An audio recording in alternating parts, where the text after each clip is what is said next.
"Women belong in the kitchen" has become a classic rage-bait statement, proclaiming that if only women returned to their traditional roles, society would be saved. But few have actually asked themselves, do we actually want women in the kitchen? One of these few was Bobby Fischer.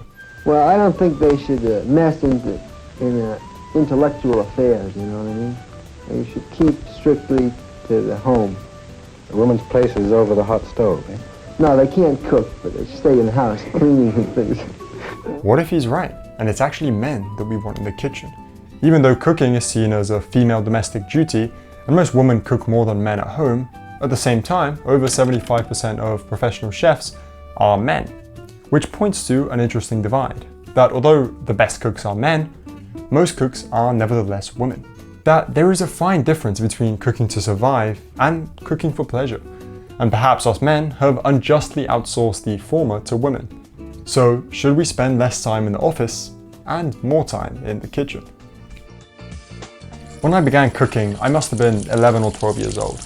I picked up some very basic recipes from school, one of them being a pasta salad. It was very basic stuff, but I nevertheless began to really enjoy cooking. I would begin making dinner for my family, and before long, my recipe list expanded significantly. I began cooking Asian cuisine like chow mein noodles or ramen soup, things that I still cook today, and that was when I really began to delight in the process of cooking, in gathering everything and combining it in a harmonious way to create a tasty meal. I was used to eating certain foods made a certain way, whether by my parents or the English school system, and British food isn't exactly the best. So when I had the option and the chance to create my own dish the way I liked it, it opened up the door to so many new possibilities. I was like Remy from Ratatouille, making that soup. But anyways, because I enjoyed cooking so much, I got pretty good. My friends and family really liked my cooking, but I found it strange that something that came so naturally to me was a hurdle for a lot of other people. Whenever I heard people say they can't cook or that they suck at it, I was bewildered because for me it was such a simple task, yet it was loaded with a wealth of possibilities. Kind of like chess, simple to learn but difficult to master. We all need to eat, right? So how can you not know how to cook? But in reality, I was missing a very obvious caveat. Precisely because it was such a basic thing, many avoided it. Because in my life, I cooked out of pleasure, to create something tasty and unique. But for a lot of people, that zest for creation is absent, and cooking instead becomes a chore to put something on the table. And this likely explains many women's attitudes to cooking. Since it has long since been expected of her to cook, perhaps a lot of women automatically see it as a chore instead of a pleasure. I think it's also very possible that the reason a lot of men are better cooks is because cooking is a generative and creative art fundamentally.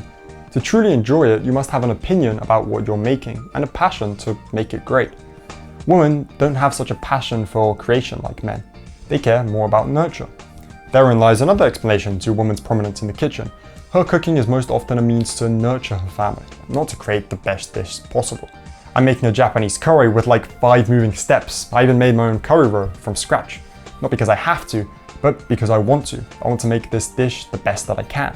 Compare my kind of obsessive outlook on cooking to a mother who chucks a lasagna in the oven or heats up some spaghetti bolognese. Also, why are mothers always making Italian food? But the point is, the latter is a means to an end. The mother wants to make a solid meal that her kids will like, not a Michelin-star dish.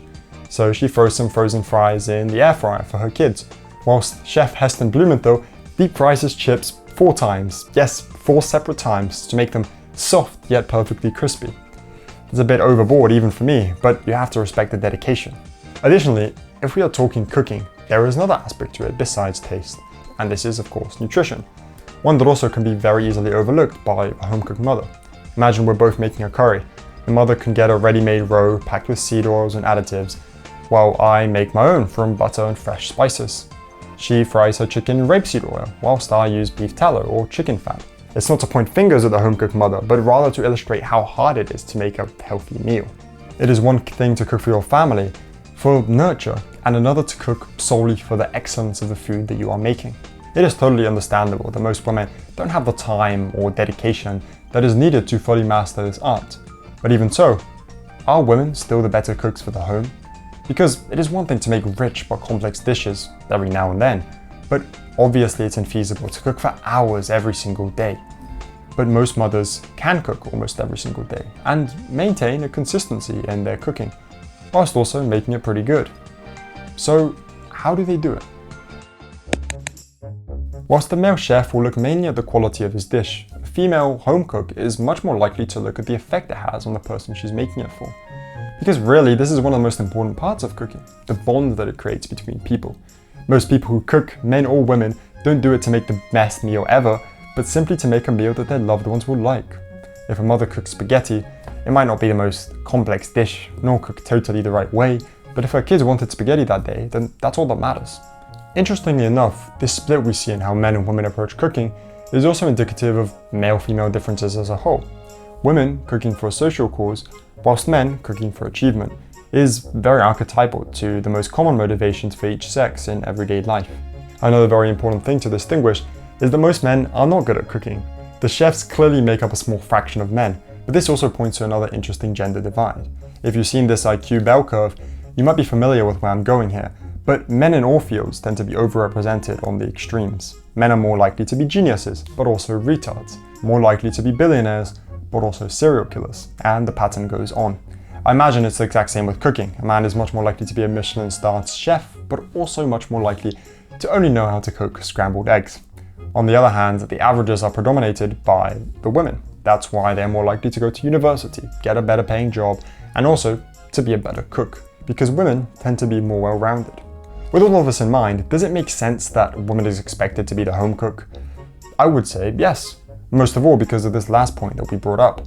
That points to the fact that women are more reliable and more consistent as a whole, and the responsibility of cooking well-rounded meals every day is something that a woman is much more likely to excel at than a man. Because while yes, there are outlier men who are excellent cooks, they are not good cooks the same way a caring mother is a good cook. Do you think Heston Blumenthal cooks his 4 times deep fried chips at home? I'm pretty sure he doesn't. The reason why men that are good at cooking do it is so fundamentally different from women. That's why there is a difference in their roles in the culinary world. And I can't ever imagine things changing in this aspect. Because most men like to cook for achievement, whilst women for their loved ones. The roles are just different, and that's okay. But yeah, the best cooks are men, and they definitely do better in the kitchen than women. Thank you very much for watching. I hope you enjoyed the video. If you want to see more stuff like this, be sure to subscribe to the channel. And if you want to talk about such topics with like-minded people, check out the Discord server, the link is down below. I appreciate you for taking time out of your day to spend it with me. Thanks for sticking around, and see you in the next one.